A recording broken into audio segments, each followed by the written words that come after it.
A'udzu billahi minasy syaithanir rajim. Bismillahirrahmanirrahim. Orang kalau selaras antara lisan dan hatinya pasti terjadi keajaiban. Kalau ketika kita berdoa hati kita yakin seutuhnya kepada Allah, pasti Allah gak akan ngecewain kita. Gak mungkin. Allah itu gak mungkin mengecewakan kita. Allah sendiri kok yang berjanji, wa idza sa'alaka ibadi anni fa inni qarib ujibu da'watad da'. Itu Allah yang bilang, ujibu da'watad da'. Aku tuh dekat. Artinya berharaplah kepadaku gitu. Dan aku akan mengijabah setiap orang yang meminta kepadaku. Jadi Allah sendiri yang berjanji akan menunjukkan keajaiban, mengabulkan permintaan-permintaan yang baik dari hambanya, sehingga tidak perlu kita ragu Allah gak mungkin ngecewain kita. Begitu kita berdoa yang selaras di hati kita yakin kepada Allah, Allah akan tunjukkan. Itu rahasia paling gampang untuk hidup bahagia, untuk sukses, untuk dapetin apa yang baik-baik yang kita harapin. Contoh, kalau mau ngelamar seorang cewek, sebelum kita datang ke calon mertua, lobi dulu ke langit pemilik hati mertua. Jadi bukan dandan nomor 1, itu mah yang kesekian. Bukan misalnya bawa CV yang bagus, isi CV-nya teh. Kalau perlu tanggal lahirnya diedit, biar gak terlalu ketuaan gitu ya. Cuma diedit 1 angka doang, angka terakhir yaitu tahun. Kemudian pekerjaan, wira swasta. Kan sekarang wira swasta mah keren ya, pengusaha gitu ya. Walaupun wira swastanya masih baru merintis lah. Saya mah gak mau terlalu makin jelek nanti. Wira swasta, jualan apa misalnya, apa aja lah. Apa aja dijual gitu. Yang penting tidak menjual harga diri. Wah, semuanya diedit. Itu bukan yang paling penting. Yang paling penting adalah gimana ngelobi lah langit, pakai jalur langit. Minta kepada Allah yang menggenggam hati. Begitu di depan pintu pagar, la haula wala quwata illa billah. La haula sampai 100 kali. Kenapa 100 kali? Sampai yakin banget ini Allah yang menentukan hati seseorang hamba. Bisa dibolak-balik. Bisa jadi awalnya si calon mertua ini udah punya calon sendiri buat anak yang perempuannya. Mungkin lebih tajir, mungkin lebih keren, mungkin lebih berewokan. Orang tua calon mertua tadi yang udah gitu punya ya. Kita mah rasa seadanya kepada yang lain tiba-tiba berubah pas ngelihat kita.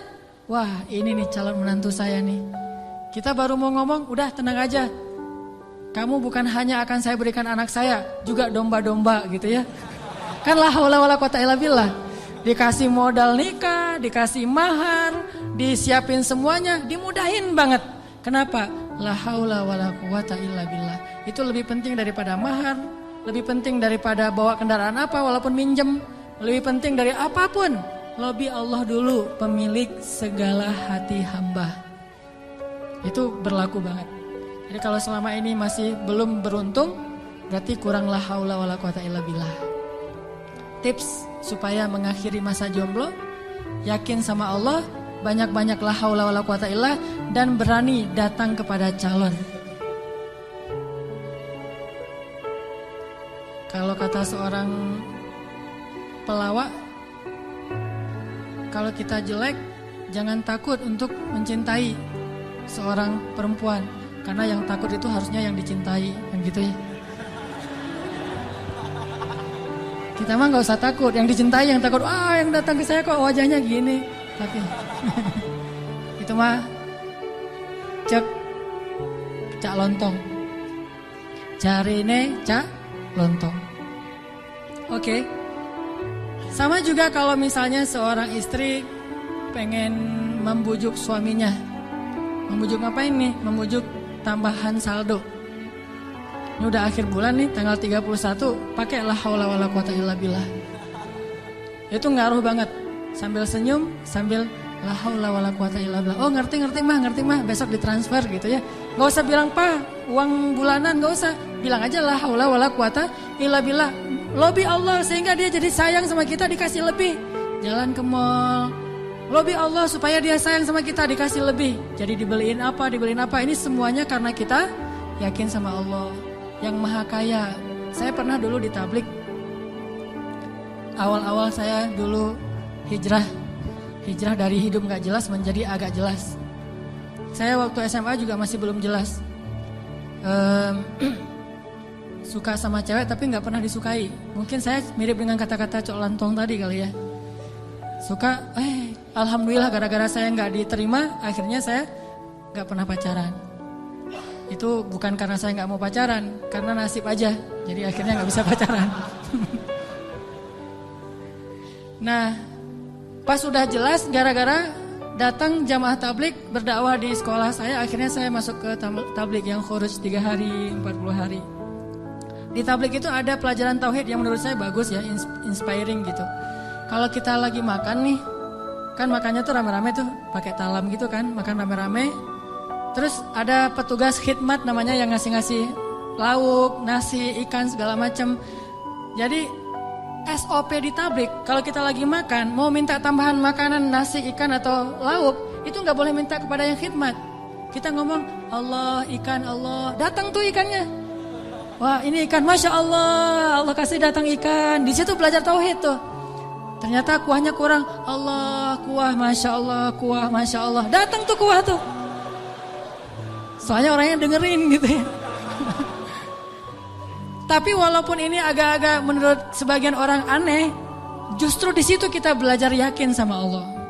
Makanya saya sering cerita, awal-awal saya dapat hidayah ke tabligh itu, lagi mau main bola, keluar dari sholat asar di masjid. Bukan keluar sholat asar, lagi main bola depan masjid. Masjid di Aceh itu kan luas-luas, selamanya bisa main bola. Ada orang main bola, ada sapi yang lagi ngerumput karena saking luasnya halaman masjid. Udah gitu, lagi main bola dipanggil sama seorang jamaah tabligh dari Pakistan. Dia nyebutnya Maulana gitu. Orang tabligh kan kalau udah level ilmu tertentu disebut Maulana. Maulana ini manggil saya, come here gitu. Saya datang, saya waktu itu masih anak muda gak jelas gitu. Duduk di sebelah dia tanya, dia tunjuk-tunjuk ke langit gitu, gak bisa bahasa Indonesia. Saya bilang, kenapa? Oh langit, saya bilang, langit Allah cipta, kata dia. Terus tunjuk ke pohon, saya bilang pohon Allah cipta. Dia tahu bahasa Indonesia cuma satu kalimat, Allah cipta. Pohon Allah cipta. Saya tunjuk anak-anak, dia nunjuk anak-anak. Oh orang Allah cipta. Itu aja selama setengah jam. Begitu setelah setengah jam Allah cipta, tiba-tiba saya ngerasa kayak ada yang masuk ke dalam hati saya tuh sejuk banget. Saya langsung pergi wudhu, saya sholat kayak orang dihipnotis gitu. Sholat asar sendiri, udah selesai sholat asar sendiri, dia temukan dengan tabligh yang ada di situ, orang lokal, masuklah saya ke tabligh, khuruj 3 hari. Pulang ke rumah, saya dianggap orang aneh oleh orang tua saya. Wah kamu gak boleh ke masjid lagi, kenapa? Kamu sekarang aneh. Aneh apa? Udah rajin ke masjid. Rajin ke masjid aneh dulu teh. Orang tua kan takut ke jaring aliran apa mungkin yang mau jadi pengantin, bom bunuh diri atau apalah, takut. Terus saya mulai pakai jubah waktu itu, jubah putih, sorban putih. Begitu saya lewat depan tetangga ada anak kecil lagi main, dia bilang, mak malaikat lewat gitu. Waduh, saya malaikat gitu, luar biasa. Ini artinya belajar yakin. Kalau di beberapa dakwah itu benar-benar bab la ilaha illallah ini benar-benar kurikulum paling penting dan ini yang harus kita pelajari. Kalau kita ngandelin Allah banget dalam segala urusan, la yudayya'anallah, itu intinya. Allah enggak akan ngecewain kita. Manusia bisa banget ngecewain kita, bukan karena dia jahat. Kadang dia enggak ngecewain kita karena emang dia enggak mampu untuk memuaskan dan membahagiakan kita. Bukan karena dia pengkhianat. Seorang istri, seorang suami kadang mengecewakan kita bukan karena dia gak sayang sama kita, tapi dia gak mampu memenuhi semua kebutuhan kita. Dia terbatas. Dan justru juga banyak orang yang sengaja ngecewain kita karena dia jahat. Tapi ada juga orang baik ngecewain karena dia gak mampu. Tapi Allah maha baik dan maha mampu. Bukan cuma maha baik. Kalau baik doang gak mampu, ya apa bisa kita lakuin kan? Tapi kalau baik dan mampu, gak ada batas. La haula wala quwata illa billah. Keajaiban-keajaiban yang luar biasa terjadi dalam hidup kita kalau kita mengandalkan Allah, selaras antara lisan dengan hati kita. Saya pengen nanya ke teman-teman, teman-teman pernah lupa? Sering ya? Lupa apa misalnya? Lupa diri. Kadang kita perlu lupa, ngelupain mantan. Baper ya. Karena lupa ini adalah solusi. Melupakan mantan itu benar-benar solusi yang paling konkret. Karena kalau nggak bisa lupa, kita nggak bisa move on. Dan kalau nggak bisa move on, kita nggak bisa ketawa. Kalau nggak bisa ketawa, kita nggak bahagia. Pernah lupa kan? Lupa pelajaran, lupa ayat Al-Quran. Kayaknya kalau lupa ayat Al-Quran sering nih, terutama di juz-juz di tengah. Soalnya belum hafal. Jadi pasti lupa. Kalau teman-teman lupa, apa yang teman-teman lakukan? Hah? Kalau lupa gimana? Diingat-ingat. Diingat-ingat. Berapa lama butuh waktu untuk sampai ingat lagi? Kadang cepat, kadang lama ya. Ada tips dari ulama Al-Azhar. Setiap kita ujian di kampus di Al-Azhar itu selalu ulama tuh syekh, doktor, profesor masuk ke ruang-ruang kelas kita bilang gini, ya abnai, wahai anak-anakku. Ini indahnya ujian di Mesir itu gitu. Bukan cuma ujian tulis, tapi dapat nasihat lagi mau ujian. Nasihatnya jangan nyontek ya, bukan. Nasihatnya apa? Ya abnai, panggilannya lembut, wahai anak-anakku. Kalau nanti kalian mau kerjakan soal, jangan lupa bismillah. Kalau kalian lupa, ucapkanlah istighfar dan salawat. Allah akan mengembalikan ingatan kalian. Karena tidaklah seseorang itu lupa kecuali karena dosa-dosa, maka istighfarlah. Itu nasihat yang setiap tahun saya dengar kalau mau ujian. Jadi ngena banget gitu. Akhirnya saya praktekkan tuh. Wah, ini bener nih tips yang luar biasa. Lupa nih mau nulis, ini jawabannya apa ya? Ini di bukunya halaman berapa atau yang kata-kata siapa gitu. Astagfirullahaladzim, Allahumma sholli ala sayyidina Muhammad. Ingat. Kadang-kadang juga gak ingat sama sekali, udah berkali-kali salawat. Soalnya bukunya belum saya baca. Wah ini gak ingat-ingat ini. Kan ada masa-masa iman naik dan turunnya. Kalau lagi turun buku gak dibaca. Pede banget baca judul-judul doang gitu. Baca daftar isi. Jadi cara belajar cepat tuh baca daftar isi. Nanti kurang lebih kayak gitulah dikarang-karang aja gitu.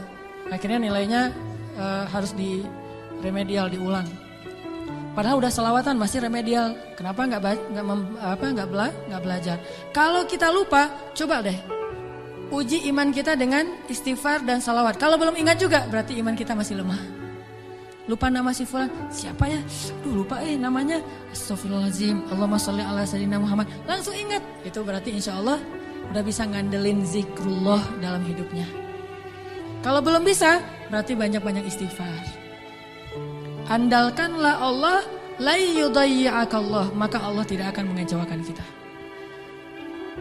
Mau teman-teman pengen kalau misalnya ngelamar seorang cewek langsung diterima tanpa syarat? Mau? Serius? Gimana caranya biar terjadi keajaiban dalam hidup kita? Pengen ini, alhamdulillah dapat. Segala kebaikan yang kita pengenin dapat gitu. Pengen punya anak, Allah kasih anak. Ya Rabbi, wahanal azmu minni, washta'ala ar-ra'su shayba, walam akun bidu'aika Rabbi syaqiyya. Ya Allah, saya sudah tua, rambut saya sudah beruban, tapi saya nggak pernah berputus asa dalam berdoa kepadamu. Fahabli min ladunka waliya, yarithuni wa yarithu min ali Yaqub waj'alhu rabbi radiyya. Langsung Allah bilang, ya Zakaria, inna nubashshiruka bi ghulam ismuhu Yahya lam naj'al lahu min qablu samiyya. Ya Zakaria, langsung Allah kasih jawaban. Bergembiralah Zakaria, kamu akan punya anak laki-laki dan namanya saya kasih nama, bukan kamu yang cari di Google. Saya kasih nama, siapa namanya ya Allah? Yahya, dan tidak ada anak seperti dia sebelumnya. Solehnya luar biasa. Wa hananan min ladunna, anakmu itu hanan banget, kata Allah. Apa itu hanan? Lemah lembut. Wa hananan min ladunna wa zakatan, anak yang terpelihara dari dosa. Wa taqiyya, hanan at-taqi, lembut dan mudah-mudahan bertakwa, cenah gitu ya. Itu sifat Nabi ya, Nabi Yahya. Wa barram biwalidayhi, berbakti kepada kedua orang tua. Tuh, Allah langsung kasih sifat-sifatnya, bukan cuma anak terus ntar terserah orang tuanya, enggak. Allah udah beri dia sifat yang sangat mulia. Dari apa itu? Dari yakin. Belum pernah kecewa dalam berdoa. Padahal berdoanya tuh lama loh, tapi nggak pernah kecewa. Dan Allah tunjukkan betapa Allah tidak mengecewakan hamba-hambanya. Bukunya halaman berapa atau yang kata-kata siapa gitu? Astagfirullahaladzim, Allahumma sholli ala Sayyidina Muhammad. Ingat. Kadang-kadang juga nggak ingat sama sekali, udah berkali-kali sholawat. Soalnya bukunya belum saya baca. Wah, ini nggak ingat-ingat ini. Kan ada masa-masa iman naik dan turunnya. Kalau lagi turun buku nggak dibaca, pede banget baca judul-judul doang gitu. Baca daftar isi. Jadi cara belajar cepat tuh baca daftar isi. Nanti kurang lebih kayak gitulah, di karang-karang aja gitu. Akhirnya nilainya harus di remedial, diulang. Padahal udah selawatan masih remedial. Kenapa nggak belajar?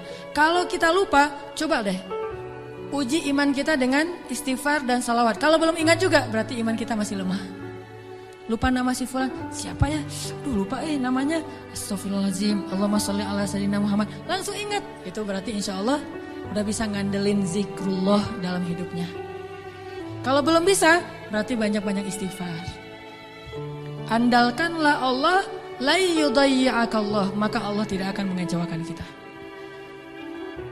Mau teman-teman pengen kalau misalnya ngelamar seorang cewek langsung diterima tanpa syarat? Mau? Serius? Gimana caranya biar terjadi keajaiban dalam hidup kita? Pengen ini, alhamdulillah dapat. Segala kebaikan yang kita pengenin dapat gitu. Pengen punya anak, Allah kasih anak. Ya Rabbi, wahanal azmu minni, washta'ala ar-ra'su shayba, walam akun bidu'aika Rabbi syaqiyya. Ya Allah, saya sudah tua, rambut saya sudah beruban, tapi saya nggak pernah berputus asa dalam berdoa kepadamu. Fahabli min ladunka waliya, yarithuni wa yarithu min ali Yaqub waj'alhu rabbi radiyya. Langsung Allah bilang, ya Zakaria, inna nubashshiruka bi ghulam ismuhu Yahya lam naj'al lahu min qablu samiyya. Ya Zakaria, langsung Allah kasih jawaban. Bergembiralah Zakaria, kamu akan punya anak laki-laki dan namanya saya kasih nama, bukan kamu yang cari di Google. Saya kasih nama, siapa namanya ya Allah? Yahya, dan tidak ada anak seperti dia sebelumnya. Solehnya luar biasa. Wa hananan min ladunna, anakmu itu hanan banget, kata Allah. Apa itu hanan? Lemah lembut. Wa hananan min ladunna wa zakatan, anak yang terpelihara dari dosa. Wa taqiyya, hanan at-taqi, lembut dan mudah-mudahan bertakwa, cenah gitu ya. Itu sifat Nabi ya, Nabi Yahya. Wa barram biwalidayhi, berbakti kepada kedua orang tua. Tuh, Allah langsung kasih sifat-sifatnya, bukan cuma anak terus ntar terserah orang tuanya, enggak. Allah udah beri dia sifat yang sangat mulia. Dari apa itu? Dari yakin. Belum pernah kecewa dalam berdoa. Padahal berdoanya tuh lama loh, tapi nggak pernah kecewa. Dan Allah tunjukkan betapa Allah tidak mengecewakan hamba-hambanya. Yang cari di Google, saya kasih nama, siapa namanya ya Allah? Yahya, dan tidak ada anak seperti dia sebelumnya. Solehnya luar biasa. Wa hananan min ladunna, anakmu itu hanan banget, kata Allah. Apa itu hanan? Lemah lembut. Wa hananan min ladunna wa zakatan, anak yang terpelihara dari dosa. Wa taqiyya, hanan at-taqi, lembut dan mudah-mudahan bertakwa, cenah gitu ya. Itu sifat Nabi ya, Nabi Yahya. Wa barram biwalidayhi, berbakti kepada kedua orang tua. Tuh, Allah langsung kasih sifat-sifatnya, bukan cuma anak terus ntar terserah orang tuanya, enggak. Allah udah beri dia sifat yang sangat mulia. Dari apa itu? Dari yakin. Belum pernah kecewa dalam berdoa. Padahal berdoanya tuh lama loh, tapi nggak pernah kecewa. Dan Allah tunjukkan betapa Allah tidak mengecewakan hamba-hambanya. Terserah orang tuanya, enggak. Allah udah beri dia sifat yang sangat mulia. Dari apa itu? Dari yakin. Belum pernah kecewa dalam berdoa. Padahal berdoanya tuh lama loh, tapi nggak pernah kecewa. Dan Allah tunjukkan betapa Allah tidak mengecewakan hamba-hambanya. Allah tidak mengecewakan hamba-hambanya.